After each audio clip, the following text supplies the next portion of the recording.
ব্যানবেই শিক্ষা তথ্য জরিপ 2024 সালের গণনাকারীর যে রেজাল্ট 2024 সালে প্রকাশ হওয়ার কথা, আজকে 24 এপ্রিল 2024। আপনারা সবাই জানেন আগামীকাল 25 এপ্রিল থেকে এটার কাজ শুরু হওয়ার কথা, কিন্তু এখন পর্যন্ত আপনারা রেজাল্ট না পাওয়ার কারণে অনেকেই বিভিন্ন দ্বিধাদ্বন্দ্বে আছেন। এবং আমাদের এই চ্যানেলে যেহেতু আমরা এই নিয়োগ বিজ্ঞপ্তি সম্পর্কে কাজ করেছি এবং আপনারা বারবার আমাকে কমেন্ট করছেন রেজাল্ট কবে প্রকাশিত হবে কিংবা এর কোনো ইনফরমেশন বা তথ্য এখন পর্যন্ত আপডেট হয়েছে কিনা, ধৈর্য সহকারে সম্পূর্ণ ভিডিওটি দেখবেন যাতে করে সম্পূর্ণ ভিডিওটিতে আমি আপনাদেরকে বুঝাইতে পারি আসলে ব্যানবেইজের যে নিয়োগ বিজ্ঞপ্তি শিক্ষা তথ্য জরিপ 2024 সালের গণনাকারীর 1000 পদের যে নিয়োগ বিজ্ঞপ্তি ছিল, 7 দিনে 20,000 টাকার যেটি প্রজেক্ট আপনারা হাতে নিয়েছিলেন বা আপনারা আবেদন করেছেন, এই নিয়োগ বিজ্ঞপ্তির কারা কারা চাকরি পেয়েছেন কিংবা কারা কারা পান নাই, এই রেজাল্টটি পাওয়ার জন্য অধীর আগ্রহে আপনারা অপেক্ষা করছেন আমি জানি।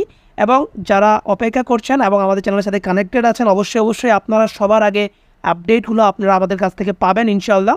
তবে যারা এখনও সাবস্ক্রাইব করেন নাই অবশ্যই পরবর্তী আপডেটটি সবার আগে পাওয়ার জন্য শুধু এই নিয়োগ বিজ্ঞপ্তি নয়, বিভিন্ন ধরনের নিয়োগ বিজ্ঞপ্তি সহ বিভিন্ন ফ্রি কোর্স সরকারি আওতাধীন যে কোর্সগুলো কিংবা ভাতা প্রদান করা হয় এরকম কোর্সগুলো নিয়ে আমরা প্রতিনিয়ত আপডেট আপনাদেরকে দিয়ে থাকি। সমস্ত কিছুর আপডেট এবং ইনফরমেটিভ ভিডিও সবার আগে পাওয়ার জন্য চ্যানেলকে সাবস্ক্রাইব করে সাথেই থাকুন। আমরা পরবর্তী ভিডিওতে আপনাদেরকে আরও ইনফরমেটিভ ভিডিওগুলো দেওয়ার চেষ্টা করব। তো চলুন আমরা শুরু করি আজকের এই ভিডিও। তো দেখতেই পাচ্ছেন আমরা আপনাদের মাঝে ব্যানবেইজের যে নিয়োগ বিজ্ঞপ্তি পরিসংখ্যান ব্যুরো কর্তৃক ব্যানবেইজ গত 3 এপ্রিল 2024 কিন্তু এটা প্রকাশিত হয়েছিল। আপনারা সবাই জানেন এই নিয়োগ বিজ্ঞপ্তিতে আপনারা সেকেন্ডারি এডুকেশনাল ডেভেলপমেন্ট প্রোগ্রামের SEDP এর আওতাধীন বাংলাদেশ শিক্ষা ও পরিসংখ্যান ব্যুরো ব্যানবেইজ কর্তৃক বাস্তবায়নাধীন যে গ্রাফিক্যাল ইনফরমেশন সিস্টেম বা GIS mapping of secondary education institutions and compliance verification সার্ভের যে শীর্ষক স্কিমের মাঠ পর্যায়ে জরিপ কার্যক্রম সম্পন্ন করার জন্য সম্পূর্ণ অস্থায়ী ভিত্তিতে নিম্নবর্ণিত শর্তে আপনাদের যে নিয়োগ বিজ্ঞপ্তিতে আহ্বান করা হয়েছিল। আপনারা অনেকেই আবেদন করেছিলেন, আমাদের ভিডিও দেখে অনেকেই আবেদন করেছেন এবং বিভিন্নভাবেই আপনারা কিন্তু আবেদনটা সম্পন্ন করেছিলেন। এটা পদ ছিল গণনাকারী এবং 1000 জন পদের সংখ্যা ছিল 1000 জন।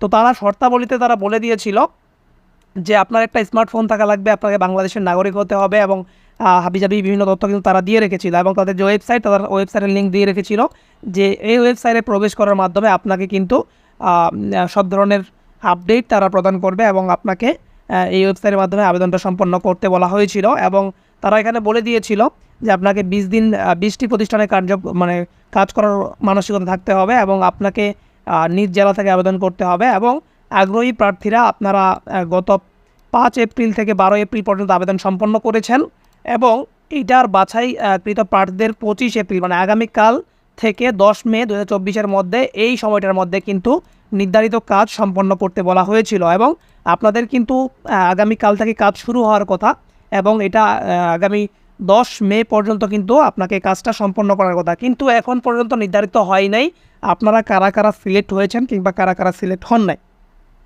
এখন যেহেতু আমরা এখন পর্যন্ত কোনো আপডেট আপনাদেরকে দিতে পারি নাই সেজন্য আমি আপনাদেরকে সহজ একটা কথা বলি, সেটা হচ্ছে কালকে যেহেতু 25 এপ্রিল এখন পর্যন্ত কোনো আপডেট না আসার কারণে আমরা ধারণা করছি আজকে রাত 12টার আগেই আমরা রেজাল্ট পাবো। তবে আপনারা আমাদের সাথে যুক্ত থাকেন, যদি আমরা রাত 12টার আগে রেজাল্ট পাই আমরা অবশ্যই আপনাদেরকে জানানোর চেষ্টা করব কিংবা আগামীকাল কিংবা এই ধরনের কোনো আপডেট কিংবা রেজাল্ট সহ অন্যান্য যে সকল তথ্য আপডেট করে থাকে ব্যানবেইজের অফিসিয়াল ওয়েবসাইট বাংলাদেশ শিক্ষা তথ্য ব্যানবেইজ পরিসংখ্যান ব্যুরোর যে ব্যানবেইজ অফিসিয়াল ওয়েবসাইট, এখানে যে তথ্যগুলো আপডেট করে সকল তথ্যগুলো আমরা আপনাদের মাঝে সবার আগে তুলে ধরার চেষ্টা করি। তো আশা করছি আপনারা আমাদের সাথে যুক্ত থাকবেন এবং রেজাল্ট প্রকাশিত হওয়ার সাথে সাথে আমি আপনাদেরকে দেখাবো আপনি কীভাবে রেজাল্টটা আপনার ফোন দিয়ে বের করে দেখবেন এবং খুব সহজেই কিন্তু আপনি দেখে নেবেন আপনি সিলেক্ট হয়েছেন কিনা। তো আজকের এই ভিডিওটি এ পর্যন্ত। যারা দ্বিধাদ্বন্দ্বে আছেন বা বিভিন্ন চিন্তাধারায় আছেন এগুলো বাদ দেন, আপনারা অপেক্ষা করার পরে আমরা আপনাদেরকে অবশ্যই জানাবো। আপনারা আমাদের সাথে যুক্তই থাকেন, কানেক্টেড থাকেন, সাবস্ক্রাইব করেন, পরবর্তী আপডেটগুলো সবার আগে পেয়ে যাবেন। ধন্যবাদ সবাইকে, ভালো থাকবেন, সুস্থ থাকবেন। আসসালামু আলাইকুম ওয়া রাহমাতুল্লাহ।